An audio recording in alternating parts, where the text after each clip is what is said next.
Hello and welcome to the Colossians 2:7 Podcast in English.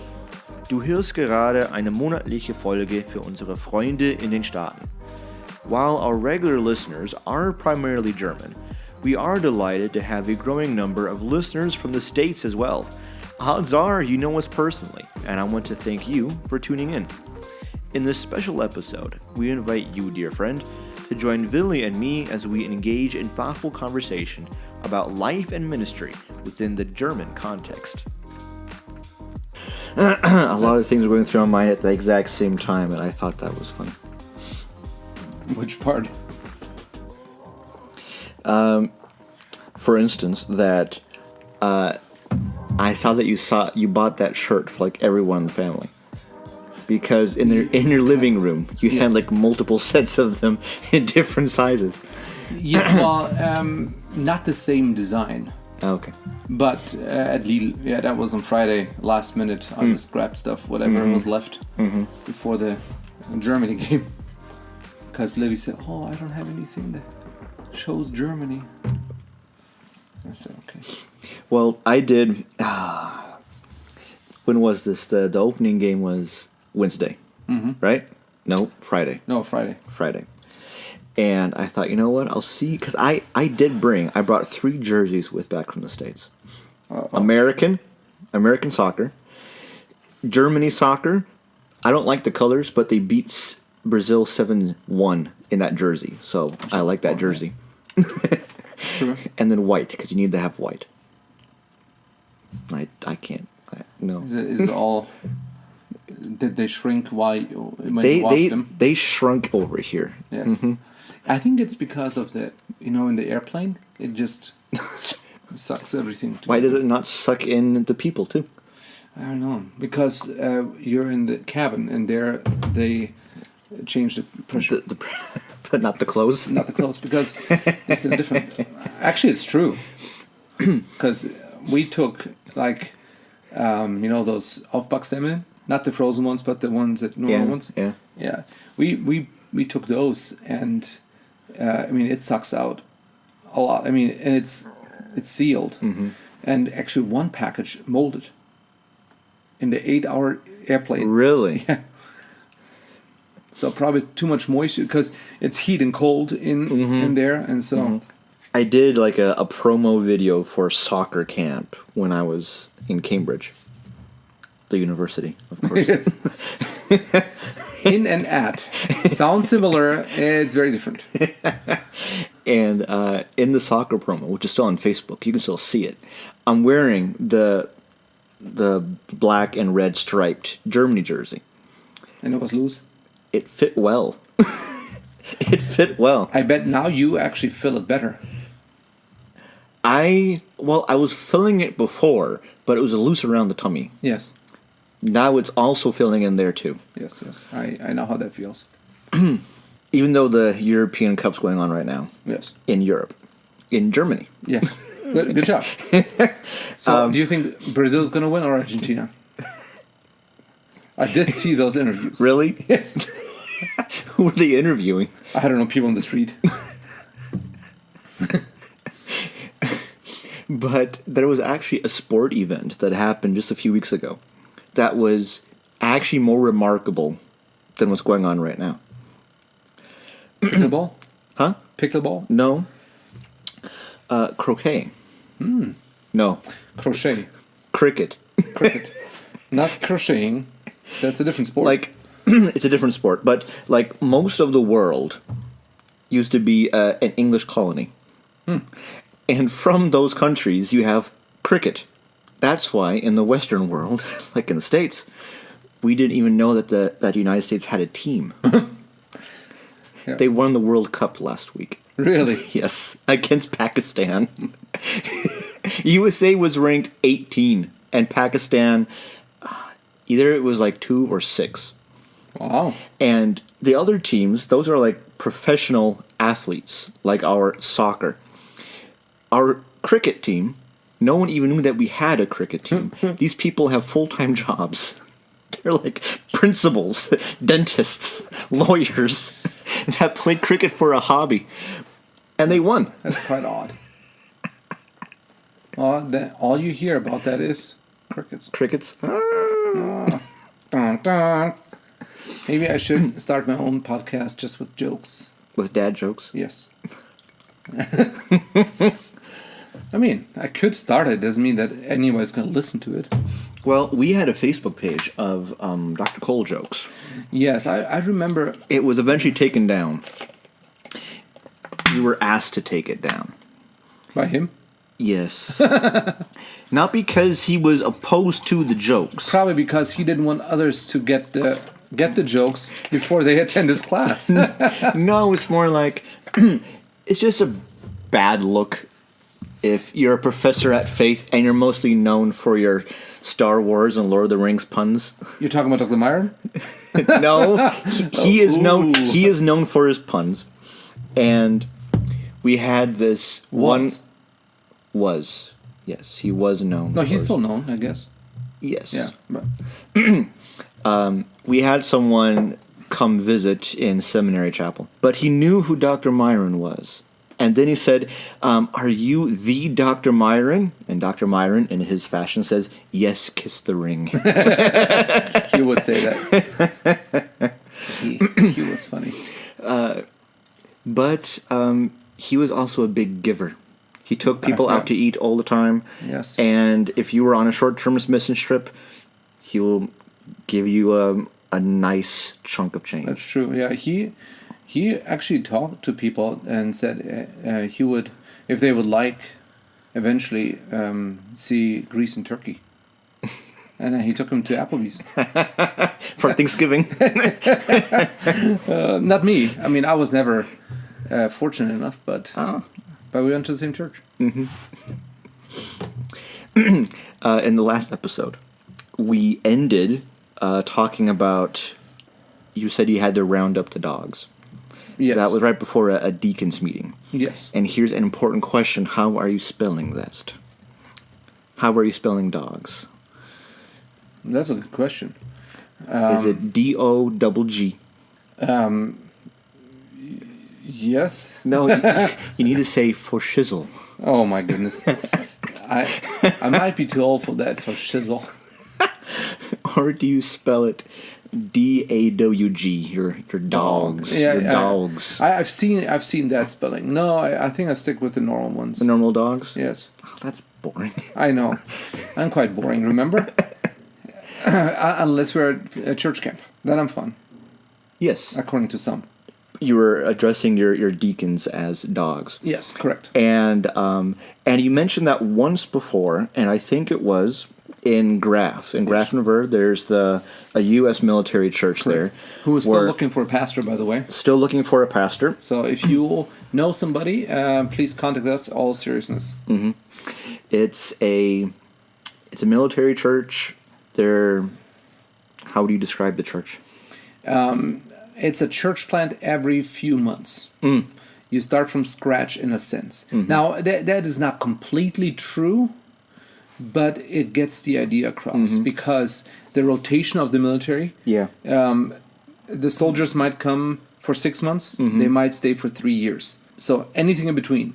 That means you have a solid group, and it could be that they have to PCSing. That means they move back. That sounds wrong. Well, I've been in that church now for 14 years, so I've learned a few military terms.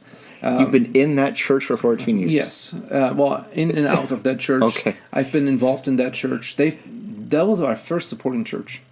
Very first supporting church. What? Yes. And so they have... so I've known them for quite some time. So yeah, but you have a change of your current placement, and therefore it's possible that the church that you know now is completely different next year or in a few months, and then you get new people, and you don't know where they're from. So it could be solid Christians, it could be baby Christians, it could be really way off theology, and you have to determine quite fast. Okay, where are they going to be? Because it's not like in parentheses normal church where you have time, you get to know them, you disciple them, and you raise them to a certain point. No, it is quite fast. So everything is fast forward. And so now you have a military church of. I was told by one of the head deacons that there's about 120 people on a Sunday morning, like Yes. 60 and 60. Yes, correct. And so you have a congregation of approximately 120 people, Yeah. both without a pastor. Correct. And so the shepherd is missing. Yes. And because of that, you wanted to, or you suggested the idea of ordaining more deacons because, no? I was asked. You were asked. Yes, Okay. but keep going, and then I will tell you. You'll correct me afterwards? I'll correct you afterwards. To ordain more deacons for a few reasons. One is because since it's a military church, not everyone is there on a Sunday. Correct. So you can have 6 deacons and 2 are there because Yes. one's overseas, one's at work, and I don't know, the other person's sick or something. Yeah. So just because you have like 6 deacons does not mean 6 deacons are there on a Sunday morning. Correct. And secondly, also to have like a unified front. Is that also correct? That is correct. Because with the shepherd gone and the leader gone, you still need to have the flock together and going in the same direction. Correct.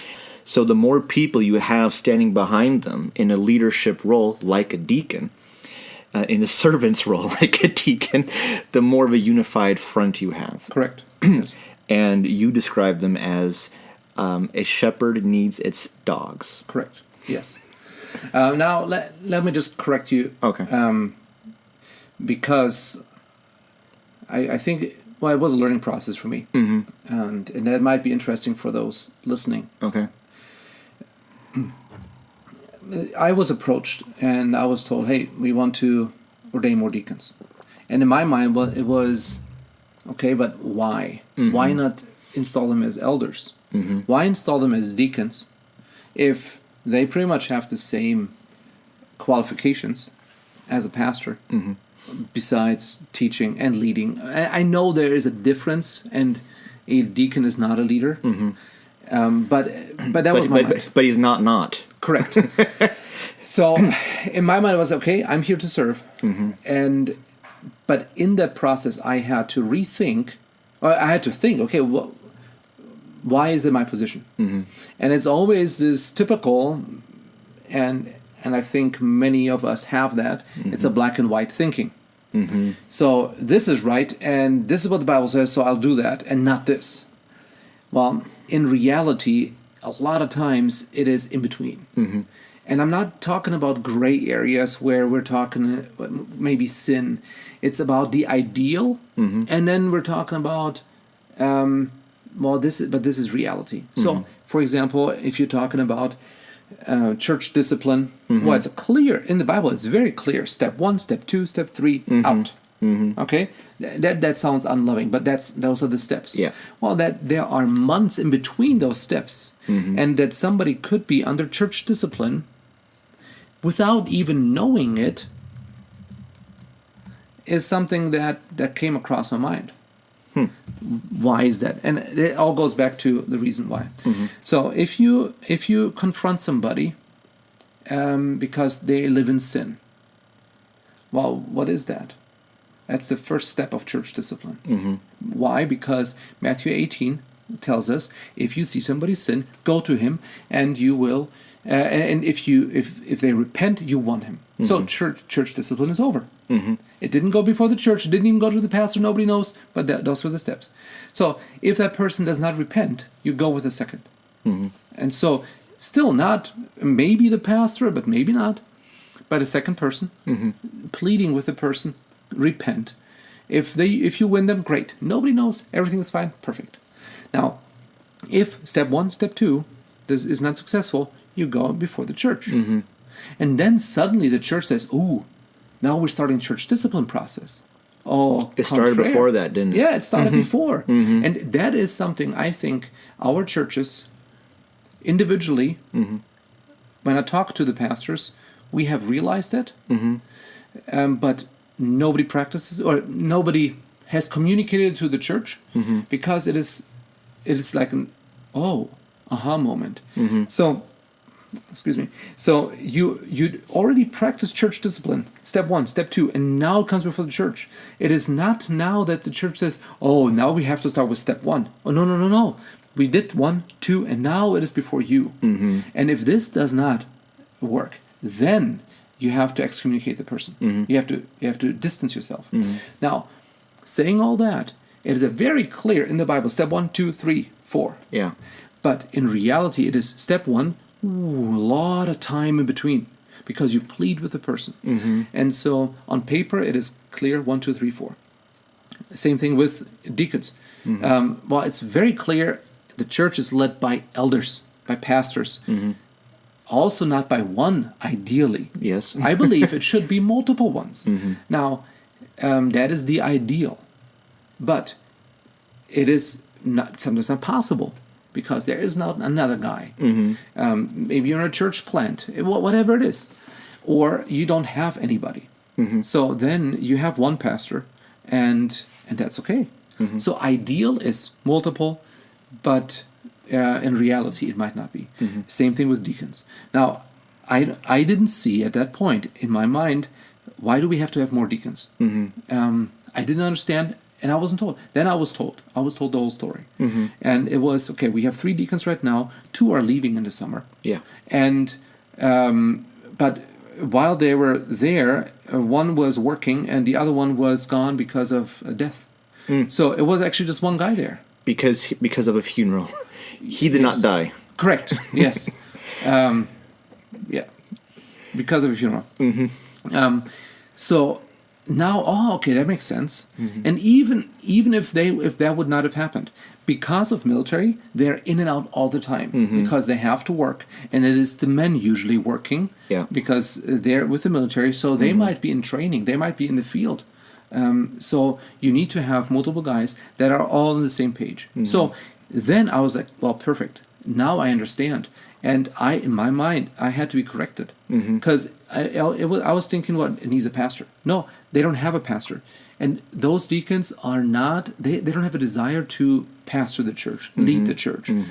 And so as I was studying it out for the first installation of the first ordination of the deacon, I studied out the passage in Acts, and I studied out the passage in 1 Timothy and Titus. And so I was looking at it and I was saying, if the pastor is the shepherd, and I joked around about that with our deacons, that they're the dogs, but the role of the deacon became clearer and clearer.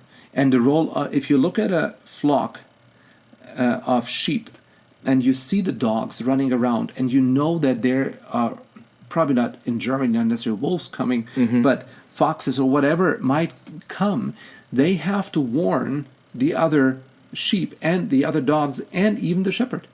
So the shepherd is leading, the shepherd is protecting, but the dogs are around it. And now while the shepherd is gone, the church does not have a pastor, the dogs are still there. Now they might slowly go in the direction because they remembered, okay, we're going from this place to that place, but they might stay at the same place because they're not the leading ones. And the sheep are usually going their own way, so they still have to round it up. They still have to protect them and make sure. But the growth, eventually the grass is gone, so they have to move eventually. So they have shepherds on they're borrowing shepherds to go a couple to the next field so they can eat. But it's not a real direction. So that's my analogy about that.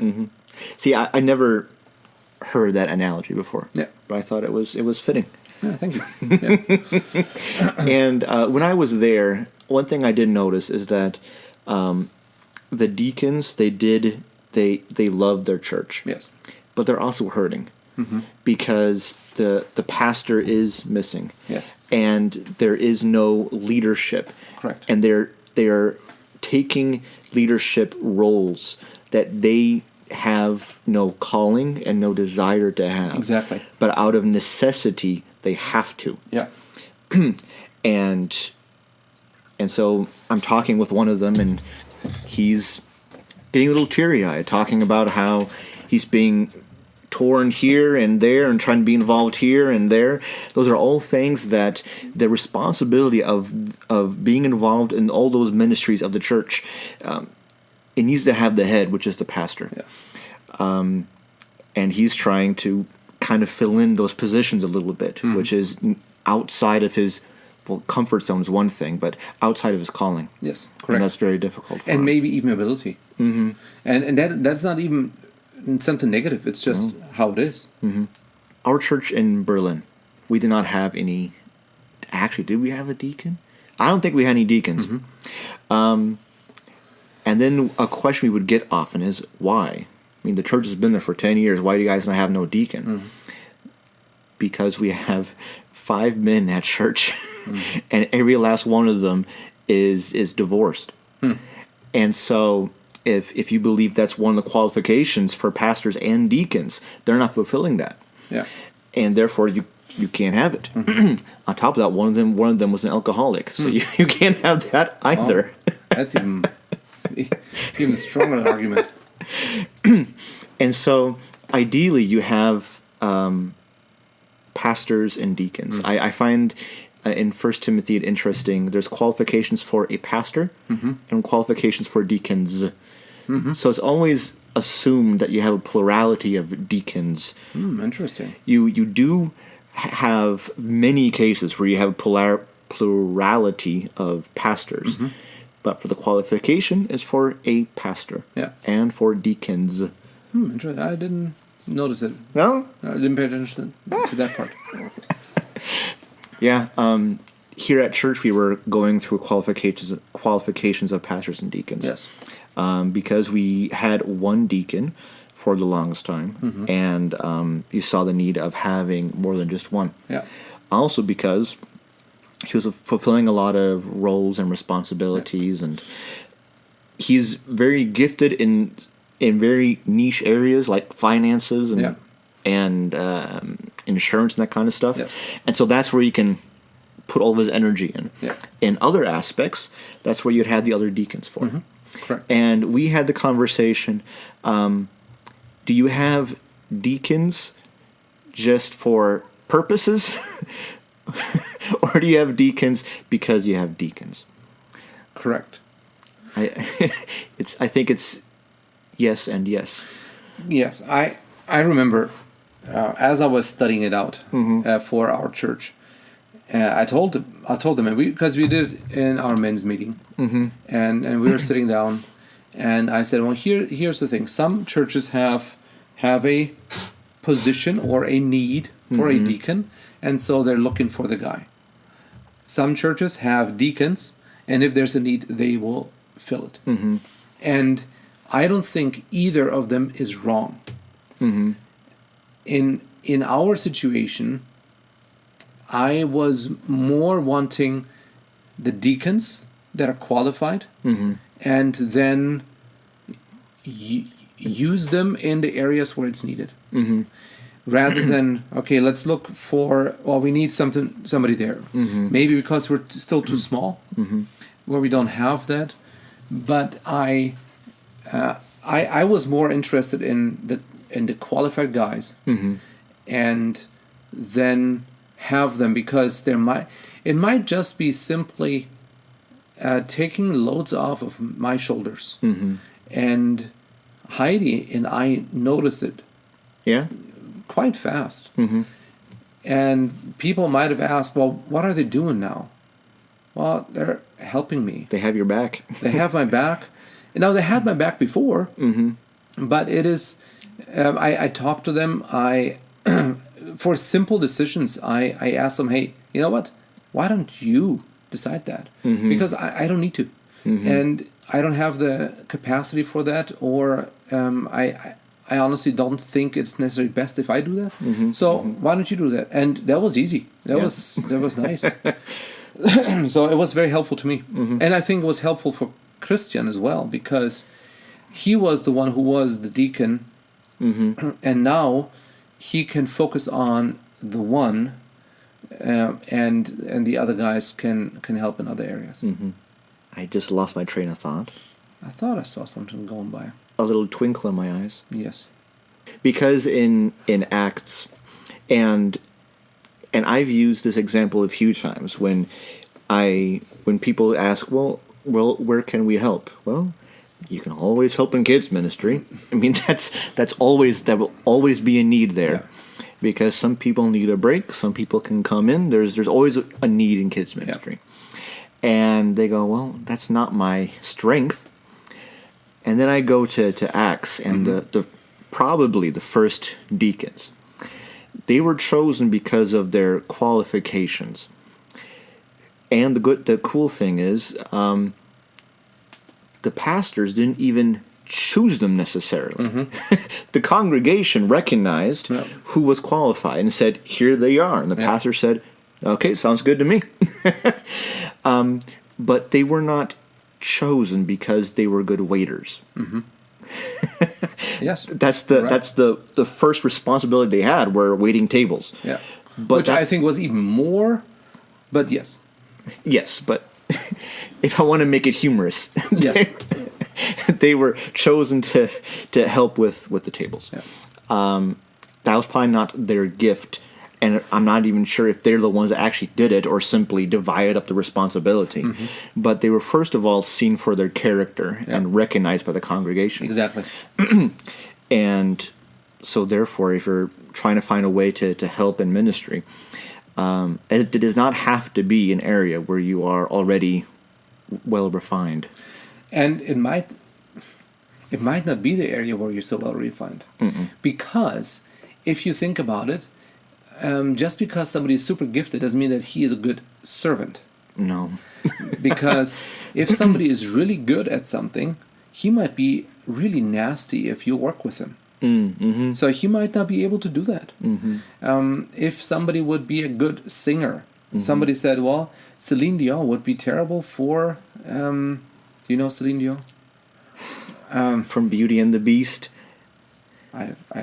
Oh, yeah. Sure, yes. Yes. And Titanic. Yeah, there you go. But Beauty and the Beast, Willi. Okay, good. But she would not be a good singer for the church. Mm-hmm. She's a soloist. Yeah. Plus, I don't know of any public relationship that she has with Christ. Mm-mm. So... just because she's a good singer, she's definitely talented. Mm-hmm. Doesn't mean that she is good for the church or good for God. Yeah. So just because you're good at something doesn't mean that you're a good servant. Mm-hmm. But if you are a good servant, you can be used, and God can use you incredibly. Mm-hmm. And as we're talking about it, that is pretty much how you can develop a church planting team. Mm-hmm. It's a lot of little deacons because the church sees them faithfully serving, and they have a desire, and if they have a desire to go, now with deacons they don't have the desire to go, they should stay. But if you're talking about a church plant, well, they should have a desire to go, but that doesn't qualify them. Mm-hmm. Just because they have a desire to go doesn't mean they're qualified. No. So you should have somebody who serving, where it's already clear, oh, wow, that is a great asset to the church plant. Mm-hmm. And if that person has a desire to go, great. Mm-hmm. But if the person has a great desire to go, but doesn't do anything or is not an asset to the church, well, then it's not helpful in the church plant. Mm-hmm. Mm-hmm. If you have somebody who is great in their ministry, and then you ask them and they don't have a desire to go, well, they're not great for the church plant. Mm-hmm. But the combination of somebody seeing somebody serving and that is their desire, that I think is a good combination. And that is similar to how you would choose deacons. Mm-hmm. You see them serving because they have to show themselves faithful in their ministry. Mm-hmm. And after you tested them, well, okay, yes, I have tested you. But a church plant is not where you can... well, he hasn't done anything there yet. But for example, what we had was little Bob, also Robert. Okay. Robert. Robert, when we started the church, man, he was saved maybe a year. Mm-hmm. And he said, I really want to go, but maybe I shouldn't. I said, why not?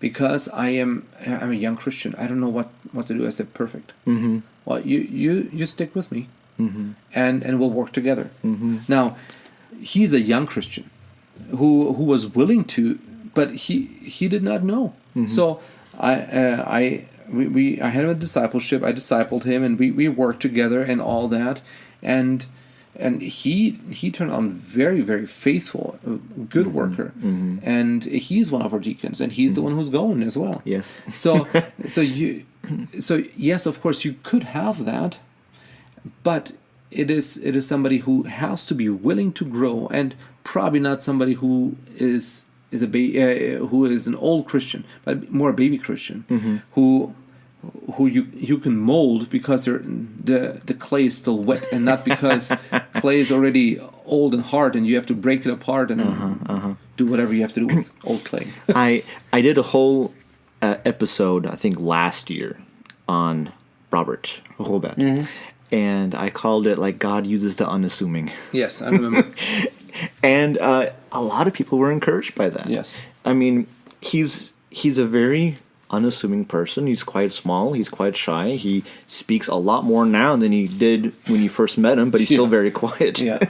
But you told me I am very, very lucky to have him in the church planting group. Yes. Because he is a very faithful friend. And we're talking about the German Bible lucky, not the American lucky. We don't believe in luck, but we believe in the glückselig. Glücklich ist der nicht sitzt im Rat der Gottlosen.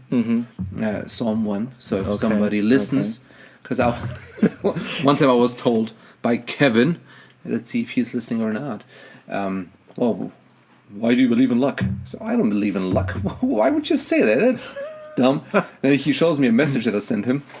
Well, luckily. Oh, really? You wrote luckily? I don't know what I wrote. Something like that. I said, and it really bothered me. I was like, why? Well, I don't believe in luck. But why would I have said that? Fortunately, that's what I said. So I'm very fortunate would be a better term. No. Same thing. Fortune is the same as luck. To be good fortune is to be lucky? Yes, and that means. But here was the thing. And then I wrote him. I said, well, it really worked in me. But the reason is, in German, it is glücklich is der Mann. So blessed is the man. And I just translated as I was writing to him in English. Fortunate. We're very fortunate to have that. And by that, I of course was not referring to fortune or to luck. I was referring to very blessed. So just that's what you meant. Of course, that's what I meant. Thank you for reading my mind. Oh, of course. So, I'm very fortunate to have Robert. Yes. On our church planting team. Yeah. And if we want to go and end with the Dawgs analogy, yes. if you have a shepherd and he's just alone and there are no dogs to herd. To herd? What? To herd? Shepherd? No, to herd the sheep. I guess. To herd the herd? Is that how it works? To shepherd the herd? No, the shepherd shepherds the herd. Yes. But the dogs herd the herd? No. The dog dogs the herd. Helps. I don't know. It wouldn't work. Correct. He would lose control. The sheep would get out of hand. They would bite him in the back. Well, if you have 5 sheep, it's doable. It's different, yeah. And and here's what then those shepherds do. They put a fence around it. So while you don't have the dogs, you might be able to put a fence around it. But the more sheep you have, the bigger the fence. But then even there, the wolves can jump in. To stick with that analogy. And so yes, it's if you don't have the dogs, you might as a shepherd get really, really frustrated because you can't do it all. You can't do it all, and you might feel you are alone. Yes. I theoretically still do not have an official title here at the church, although my title is Praktikant. No, it was intern, but right. but right now it's actually leader of the young church. Yes, that's right. That's my working title. Your title's going to change in a month. It's going to change really soon, yeah. But you said you're thankful that I'm there, even if I'm not there as a pastor or a deacon. Yeah. Because you know there's someone else sitting in the pews. Yes. That has your back. Yeah. And that can protect you or stand up for you if necessary. Correct. And those are very similar roles that the deacons have too. Mm-hmm. If you're a shepherd all by yourself, you can be overrun by whatever's trying to get a hold of the sheep. But you have the dogs to protect the sheep, but also protect the shepherd too when you have your back. So you are a dog in sheep's clothing.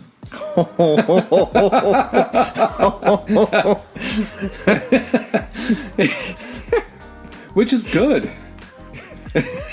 An undercover dog. What should we talk about next time? Good question. If not, we can talk about your ordination. When this little sheep turns into a shepherd. a little. What is a Raupe in English? Yes, not a worm, caterpillar. Yeah, when the caterpillar turns into a butterfly, and then gets smashed by all the arrows already pointing at you. But that's for next episode. Yes. So until then, stay frosty, my friends. Have a great week.